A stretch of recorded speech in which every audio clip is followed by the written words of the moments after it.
guys, here we go. Another week of the Monday Huddle. We will teach you tricks, tips, give you all kind of ideas so that you can beat your Monday. I'm G. I'm Derek. And here we go. Now, y'all know we always start out with a quote. So here is a not so popular quote from a very popular person.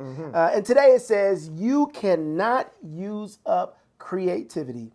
The more you use, the more you have, from the great Maya Angelou. You can't use up creativity.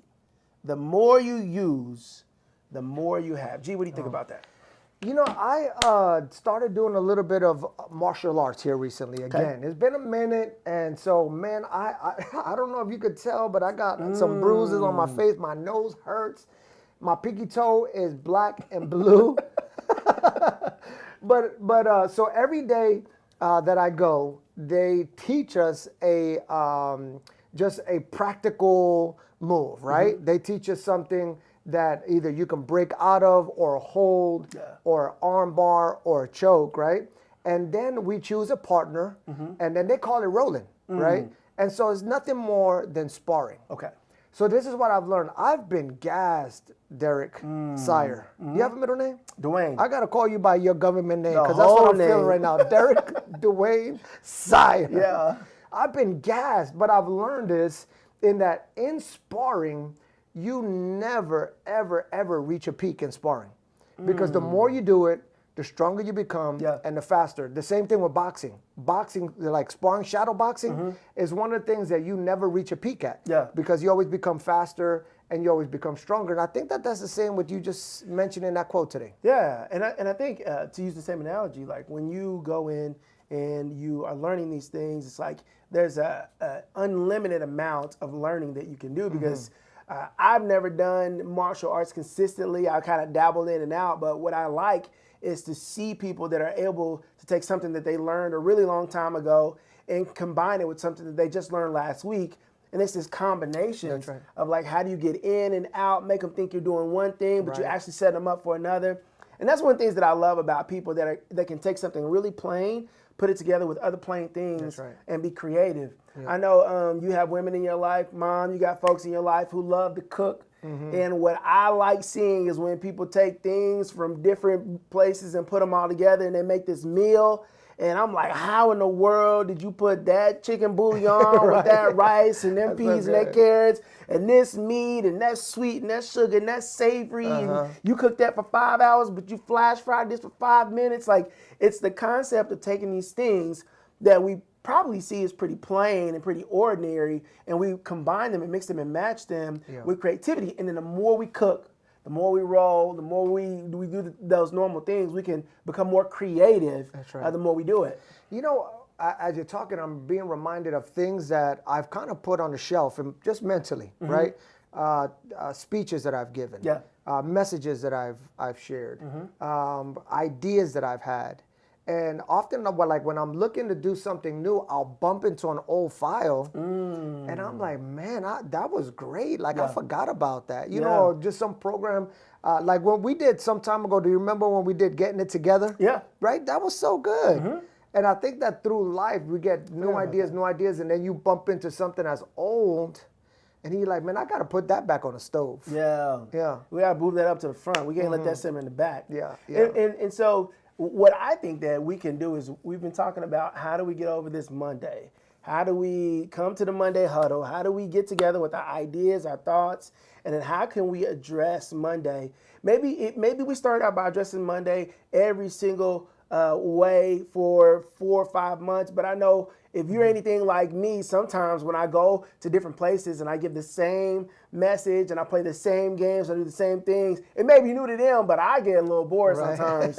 And sometimes if you go to a restaurant and you eat there a lot and they have the same thing on the menu, then the cook gets bored, and so they do something a little extra on the side. Like, I think for us, when we're talking about how do we use our creativity to get over this Monday, to address this Monday, to improve our week, I think it's okay to start at a level, master that thing, and then get creative with other Mondays along the way. Yeah. So in leadership, that's called the J hook. Have you ever heard of the J hook? So the J hook is pretty much you have an idea, you birth an idea, right? And you kind of, it's on the incline, it's new, it's fresh, right?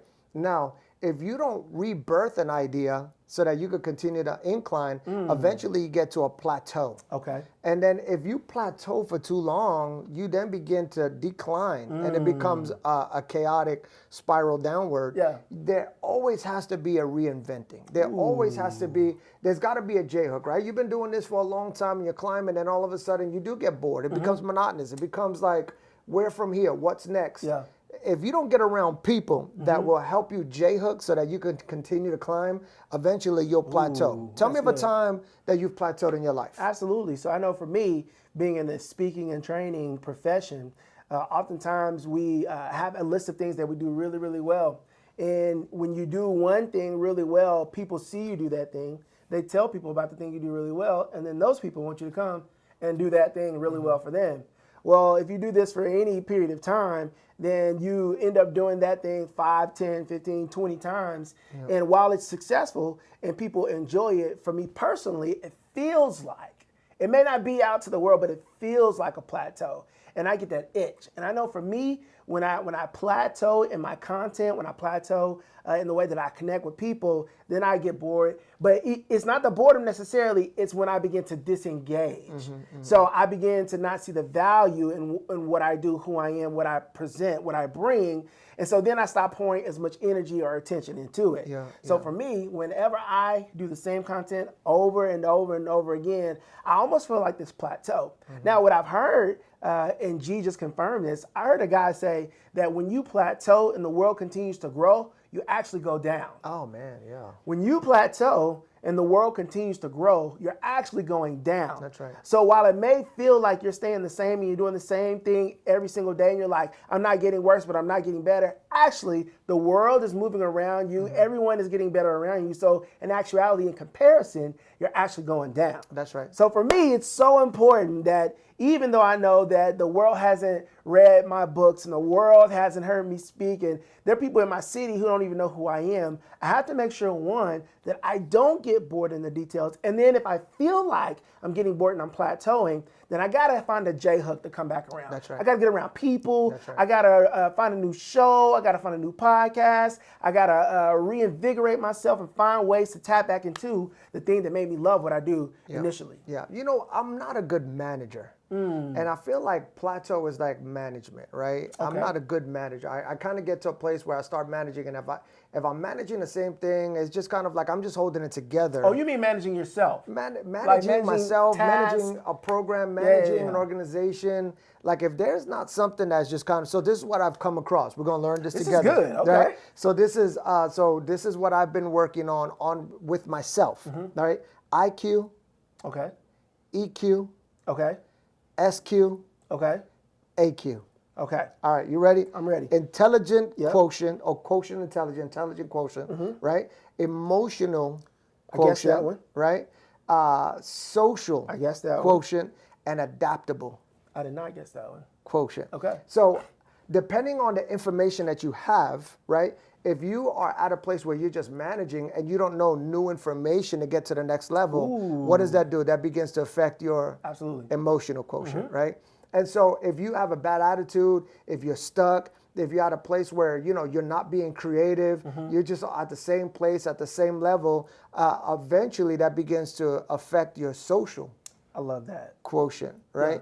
And if you don't have the right people around you, then it becomes very difficult for you to become adaptable outside of where you are. And so those 4 things are the things that I've really been using to try to be at another level of performance in my life. IQ, EQ, SQ, and AQ, so that I could be the best that I can be. And as long as those 4 areas are growing, I'm not managing, I'm at a place where I am stewarding and I'm dictating where I'm going, depending on what information, how I manage my emotions, who I have around me, and how I'm adapting to that thing. That's so good. And so G always is going to give you some points to walk away with. Those are 4 things right there if you're trying to figure out what does it look like for my week to kind of add a bit of robustness back to it, a bit of excitement. You can check those 4 areas. Am I adding more information? What does my social situation look like? My emotional situation look like? And then how am I adapting to different things? And I think this is really applicable. Those are 4 things that you can check on Saturday, Sunday, so that when your Monday comes back around, your trajectory is right. Yep. And even for season, as you are attempting to adapt and get your bearings on your intellectual, the information that you're bringing in, the social, the emotional, it's okay, I think, to get your footing. Yeah. To kind of like level out for a while, because sometimes if we try to do something too quickly and we can't sustain it, then we actually take a dip. That's right. But if we can try something and get it right, I hesitate to say master it, but if we can get used to it and just kind of, get on that level, then we can begin to climb a little bit more. It kind of reminds me of Mount Everest or anything with when you're going too high too quick or too low too quick. There are these levels that they make you stay at, so that you can adapt to the atmosphere, the air there. If you go 10,000 feet, they're like, I know you want to keep going. You probably got a lot of energy, but let's stay so our bodies can adapt to this certain level. And then when you do that, then you go up another how many every 1,000 feet and you adapt and actually have these levels as you ascend. This is good, G. Yeah, this is really good. You have these levels that you have to wait good. And you have to get used to so that you don't ascend too quickly, because if you ascend too quickly, then your body doesn't adjust. It's the same thing when you go down deep. Yeah. They want to make sure that you don't come back up and that you don't go down too deeply, because your body needs to adjust. It's the same for us as human beings, as professionals, as partners, husbands, wives, as parents. As we're entering into these new levels, I know I tell my daughter all the time, whenever she had a new birthday, I'm like, listen, I've never had a 15-year-old before. This is my first time. I've never been here before. I've never been here before, right? So by the time I get used to 15, you know what happens? She turns 16, I got to sit her down. I got to be like, listen, I've never had a 16-year-old before. So for you, listening, watching, partnering with us here at the Huddle, as you're trying to figure out and introduce these new techniques into dominating, into partnering, into making your Monday the best that it can be, so that your week and your month and your year can thrive and survive. Make sure that as you're implementing things, you level out. That's right. Right? What can I do? What type of information am I introducing? How can I get used to this emotional and social state? And so that can help me adapt more. That's right. That was a lot. Yeah, but it's good. It's such good information. We have to allow ourselves to look on a Monday or maybe a Sunday night and say, what could I do this week that I didn't do last week? Yeah. What are some things that what are some things I haven't done in a while that they work for a season? One of the things, I was listening to a podcast myself, and the individual on the podcast said, sometimes he comes up with ideas. They're not bad ideas. They're just not for that moment. Ooh. So he kind of puts it up. He doesn't get rid of it. Yeah. He has an entire plan, and at the right time, he brings that thing out. It's just like, okay, that was for now. I love that. So let's have some fun with this, because I remember, or as you were speaking, I was being reminded of some of my go-tos, right? Because sometimes we could be boring in some areas, right? Yeah. So what is your go-to when you go to restaurants to eat? My go-to, if I go to a restaurant, I'm getting a Mexican restaurant, I'm getting a quesadilla. A quesadilla? Every single time. Every time. What about you? Okay, I like flautas, them deep fried tacos that are rolled up. Man, those are so good. I also normally get a Pepsi. I've been trying to do less soda now, and so I'll get like a water, no lemon, lots of ice, and a straw. Okay. Every single time. All right. So if you go to a steakhouse, what you getting? Ooh, I'm probably not gonna get steak. I'm probably gonna get pork chops, bone in, T-bone, and I'm gonna get a baked potato, loaded, and I'm gonna get a side salad. Okay. You're on a basketball court. You shooting a 3-pointer, mid-range, or you taking it to the hole? I'm a Russell Westbrook. I'm a 3 dribbles past 3-point line pull up. Okay. All right. Somebody offends you, your first go-to. Ooh, it's probably my fault. Really? Yeah. If somebody's upset with me, my default is it's probably my fault. Oh, man, that's so opposite of what I thought you were going to say.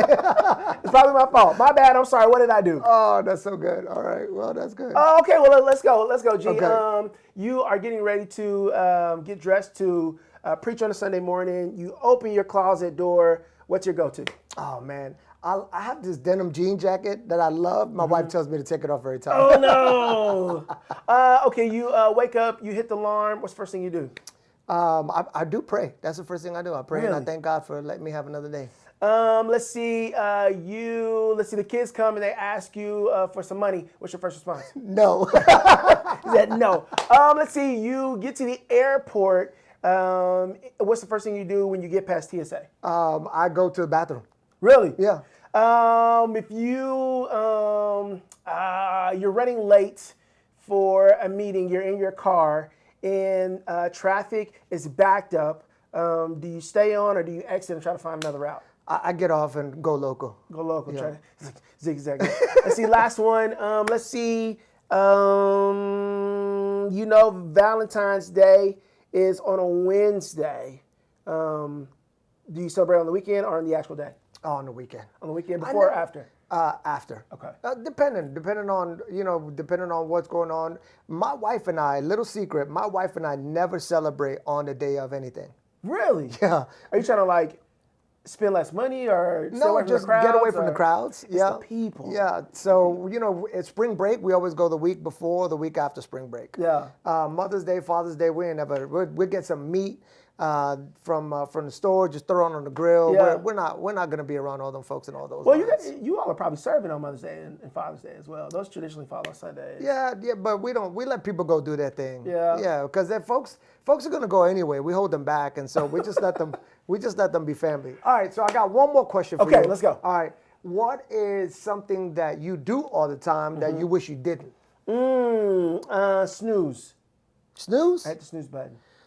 I just recently heard something about that snooze button that actually causes high blood pressure. It's really poor for your health. Really? Yeah. So this is what I learned on there, is that when you hit the snooze button and you're asleep, the first time you hit the snooze button, it causes an adrenaline rush in your body, right? It causes your mind to just kind of wake up. You're startled. Yeah. You hit snooze, and then it goes off again. What happens to your body? Ooh, The it goes same back thing. up. That's right. And so it actually causes a long-term effect. And so this individual said, don't hit the snooze Just if you get want up. better health. Just get up. Just get up. The first time. Uh-huh. Oh my gosh. That was a lot of. What do we do with all this information we just shared, G? I asked you questions, you asked me questions. Yeah. What do we do with that? So, here's the deal, that there are defaults in us, Absolutely. right? And we don't realize how creative some of us are. Yeah. We don't realize how boring we could be also. That, it almost like we get into the same pattern. And there are individuals, us here, you watching, that there's so much more on the inside of us, but because we go to defaults over and over and over, that we don't access the things that are actually really good on the inside of us. Gifts, creativities, ideas. What are things that you become so comfortable in doing over and over and over? Yeah. Maybe at a restaurant you try something new. Ooh, maybe on a good. Monday you do a new routine. Maybe on the way home you go home a different way. Maybe the way you go about speaking to your loved one, maybe you change that up a little bit. Maybe with your children, when they ask you for money, instead of saying no right away, why not consider why it is that they're asking? That's good. I think that for us to be the best version of ourselves, sometimes we have to be willing to break outside of the patterns that we build within us day after day after day after day. We have them, you have them, everyone has them. How can we access greatness on the inside of us doing the same thing over and over? So what I heard you say is, in order for us to be our best, maybe we can't always be who we've been. Yeah. And I know that we try to capture these little quotes for you all. Like, we really want you to remember that. And I think that's something that G said that you all should consider. I'm considering it myself. Like, even if I want to become better or the best, then it makes me come out of where I am, right? Because if this is my best version of myself, then I'm not doing the best job that I know I can be, because I know this is not my best. So for you all, to have that best Monday, to have that best week, that best month, we're giving you all this information. In order for you to move from where you are to where you want to be, you got to get out of this spot. That's right. That means hanging around new people, Yeah. maybe reading new books, or trying to go to a different city, different restaurant, like just changing things. That my dad used to do this thing every now and again, where he would do everything with his left hand just for a day. Wow. Because he would be like, man, I'm getting stuck. He could feel it, like I'm getting stuck. And then he'd be like, I'm going to do everything with the opposite hand that day. And then he would be like, okay, I had an idea. And I'm like, where did you learn that from? And I do it. It doesn't work. I get frustrated. Like, out of default, I just find myself eating, and I'm like, dang it, right? So it doesn't work. But I'm saying for you, You know what you do every single day. That's right. You know what you do that you don't want to do, or maybe you shouldn't be doing. And if that's the case, if you find that in all those areas, that's probably explaining why you're stuck and why you can't kick that Monday vibe. That's right. And we want you to have the best, not only the best Monday, and not only the best week and the best month, but we want you to have the best life. That's right. That's right. You know, some of us have hit a lid. You know what I'm saying? And when you hit a lid, you either just be comfortable with where you're at and just continue to bump into that, or you could say, you know what, I need a new space. Yeah. One of the difficult things that I have been doing in my life these days is trying to change the algorithm of my social media. Ooh. Just to kind of see what that looks like. I've just been speaking new language on there, giving new terminology, expressing in a new way, and just changing the dynamic of that. It's a little uncomfortable because I'm not getting all the likes that I was getting before and all of the comments, because people know me under a certain light. And so now shifting that, everything is just kind of like almost starting all over again. Yeah. But it's almost refreshing because I get to share a new language. Yeah. Listen, do all that you can to ensure that you're growing, because if you're not growing, you're dying. Everything that is healthy has a level of growth. This is your Monday Huddle for the week. Apply it, share it, comment, do something, but continue to grow so that you can beat Monday and every day of the week. I'm G. This is Derek. And we'll see you next time. Go be creative.